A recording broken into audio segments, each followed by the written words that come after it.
Have you ever pondered the significance of prayer in our lives? Like the rhythm of our heartbeats, it's the underlying pulse that connects us to the divine. But what happens when that rhythm falters? When the pulse weakens? When the connection dims?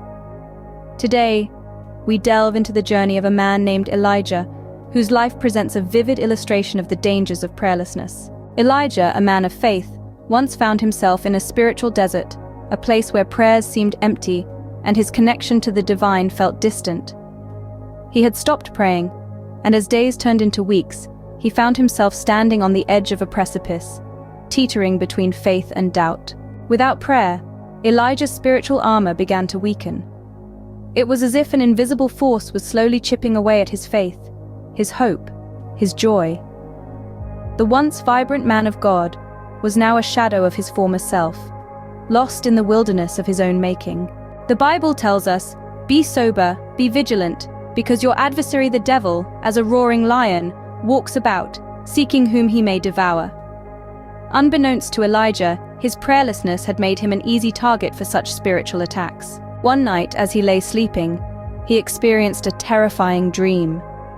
Dark shadows, demonic figures circled him, taunting him, whispering lies and doubts into his ear.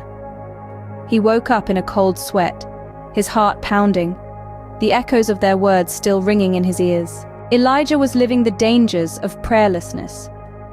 It was not just about the absence of words spoken to God, but about the absence of God's presence in his life. It was about the erosion of his faith, the susceptibility to spiritual attacks, and the loss of his spiritual identity. But here's the good news. Elijah's story doesn't end in despair. One day, in the midst of his spiritual drought, he remembered the power of prayer. He fell on his knees and cried out to God. His words were few, but his heart was full of repentance, full of longing, full of faith, and the heavens responded.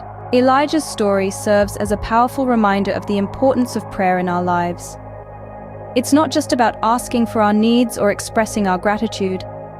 It's about maintaining a connection with our Creator, about strengthening our spiritual armor, about standing firm in the face of spiritual attacks. So I urge you, commit to the rhythm of prayer. Don't let the pulse weaken, don't let the connection dim. Like Elijah, you may find yourself in a spiritual desert, but remember, the oasis is just a prayer away. Let your prayers rise like incense. Let your faith stand firm. Let your spiritual armor shine bright. And remember, you are never alone. With prayer, you are always connected to the divine.